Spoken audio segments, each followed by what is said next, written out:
ਚੋਗ ਜਨਾਂ ਦੀ ਹੈ ਮੋਤੀ ਹੋਵੇ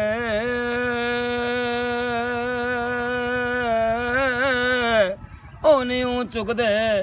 ਹੋ ਦਾਣੇ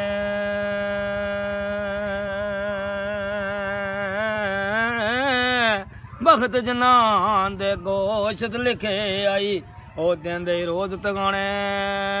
ਤੇ ਰੋਗਾਂ ਵਿੱਚੋਂ ਹਾਏ ਰੋਗ ਵੇ ਡਾਡਾ ਹੋਏ ਜਿਸ ਦਾ ਨਾਮ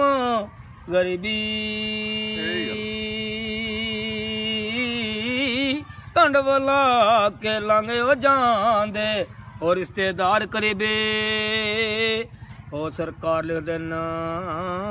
ਜਿਹੜੀ ਮਹਿੰਦੀ ਉਹ ਰੰਗ ਨਾ ਦੇਵੇ ਉਸ ਮਹਿੰਦੀ ਦਾ ਕੀ ਲਾਣਾ ਉਹ ਜਿੱਥੇ ਜਾਇਆ ਦੀ ਕਦਰ ਨਾ ਹੋਵੇ ਉੱਥੇ ਲੈਣ ਵੀ ਕੀ ਜਾਣਾ ਉਹ ਪੀਰ ਜੇ ਮੇਰਾ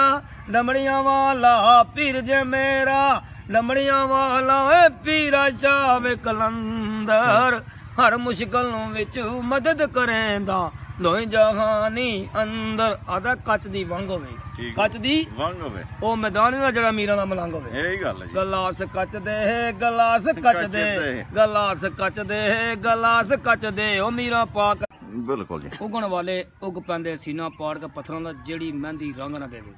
ਜਿਹੜੀ ਮਹਿੰਦੀ ਰੰਗ ਨਾ ਦੇਵੇ ਉਸ ਮਹਿੰਦੀ ਨੂੰ ਕੀ ਲਾਣਾ ਜਿੱਥੇ ਜਾਇਆਂ ਦੀ ਕਦਰ ਨਾ ਹੋਵੇ ਉੱਥੇ ਲੈਣ ਵੀ ਕੀ ਜਾਣਾ ਚੋਗ ਜਿਨ੍ਹਾਂ ਦੀ ਮੋਤੀ ਹੋਵੇ ਉਹ ਨਹੀਂ ਚੁਗਦੇ ਦਾਣੇ ਬਖਤ ਜਿਨ੍ਹਾਂ ਦੇ ਗੋਸ਼ਤ ਲਿਖੀ ਤੇ ਦਿੰਦੇ ਹੀ ਰੋਜ਼ ਤਗਾਣੇ ਕੱਚ ਦੀ ਵੰਗ ਹੋਵੇ ਜੀ ਉਹ ਮੈਦਾਨ ਨਹੀਂ ਹਰਦਾ ਜਿਹੜਾ ਸਾਡੇ ਬਾਬੇ ਦਾ ਮਲੰਗ ਹੋਵੇ ਕਿਆ ਹੀ ਬਾਤਾਂ ਜਨਾਬ ਅਦੇ ਐਨ ਇਸ਼ਕ ਦਾ ਜਦੋਂ ਆਣ ਕੇ ਚਰਖ ਚੜਿਆ ਤੇ ਖੇਡਾਂ ਭੁੱਲ ਗਈਆਂ ਉਹ ਜਦੋਂ ਲਾਂਦੀ ਸੀ ਅਤਲ ਫਰੇਬ ਵਾਲੀ ਮਹਿੰਦੀ ਜ਼ੁਲਫਾਂ ਖੁੱਲ ਗਈਆਂ ਜੀ ਕਜਲਾ ਪਿਆ ਸੀ ਯਾਰ ਦੇ ਵੇਖਣ ਲਈ ਅੰਜੂ ਡੁੱਲਦੀਆਂ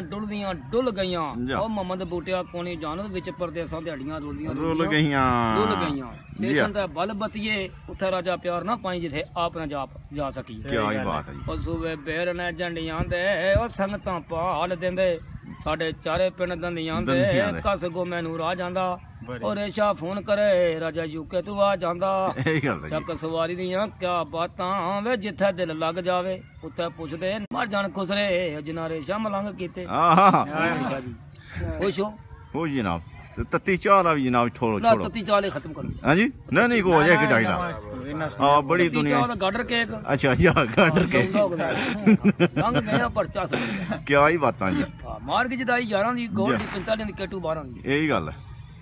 4.5 ਲੱਖ ਦੀ ਬੱਸ ਦਾ 1.5 ਲੱਖ ਦੀ ਲਈ ਆ ਪਿੰਡੀ ਕੋਟੇ ਰੋਡ ਤੇ ਪਾਈ ਆ ਠੀਕ ਹੈ 4 ਘੰਟਿਆਂ ਸਫ਼ਰ ਤਾਂ 1 ਘੰਟੇ ਬਚਾਈ ਆ ਇੱਕ ਦੁਕਾਨ ਸਵਾਰੀ ਸਿਨਟ ਕਾਈ ਆ ਜਿਹਦੇ ਬੂੰ ਸਵਾਰੀ ਤੰਗ ਕਰੀ ਉਹ ਡੈਸ਼ਬੋਰਡ ਤੇ ਫਰਾਈ ਆ ਚਲੋ ਬਚਾ ਦਿਓ ਮੈਂ ਨਫੀਸ ਹੋਟਲ ਤੇ ਖਲਾਈ ਆ ਠੀਕ ਹੋ ਗਿਆ ਚਲੋ ਬਸ ਰੇੜੀ ਕੇ ਗੋਲਡ ਵੀ ਬੁਝੜੀ ਪਾਈ ਆ ਮਾਲਕ ਪੁੱਛਣ ਪੈਸੇ ਜਾਣੇ ਵਖਾਲੀ